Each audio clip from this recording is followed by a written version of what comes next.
كارثة كبرى في تشكيل النادي الأهلي لمباراة الوداد المغربي غدا. إليكم التفاصيل، ولكن في البداية صل على سيدنا محمد ولا تنسى الإعجاب بالفيديو والاشتراك في القناة حتى يصلك كل ما هو جديد وحصري.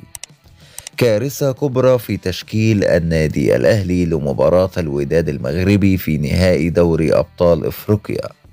هنبدأ بقائمة المباراة اللي أعلن عنها الجهاز الفني للنادي الأهلي بقيادة السويسري مارسيل كولر، وجاءت كالآتي: في مركز حراسة المرمى مصطفى شوبير وعلي لطفي وحمزة علاء.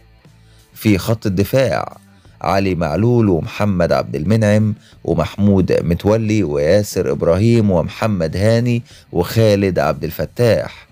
خط الوسط اليو ديانج وحمدي فتحي ومروان عطية وعمرو السولية وأحمد القندوسي ومحمد مجدي أفشة.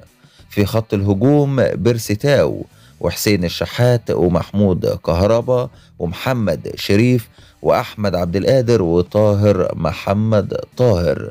دي قائمة النادي الأهلي لمباراة نهائي دوري أبطال أفريقيا مع الوداد المغربي. الكارثة في إيه بقى؟ الكارثة في مركز حراسة المرمى. غياب محمد الشناوي عن نهائي دوري أبطال أفريقيا حدث صعب جدا جدا جدا للنادي الأهلي. محدش يقدر يقول إنها حاجة سهلة. انت هتلعب المباراة بمصطفى شوبير. علي لطفي مش جاهز 100%، مصطفى شوبير هو اللي جاهز 100%.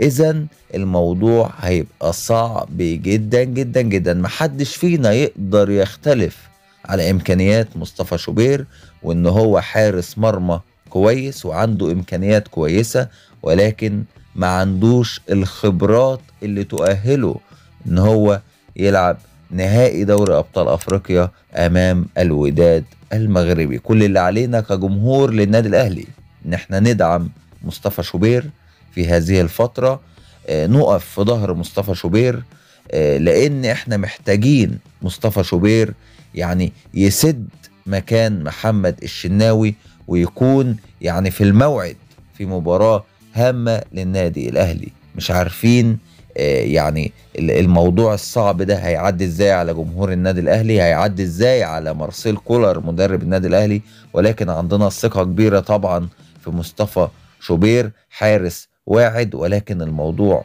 صعب عليه.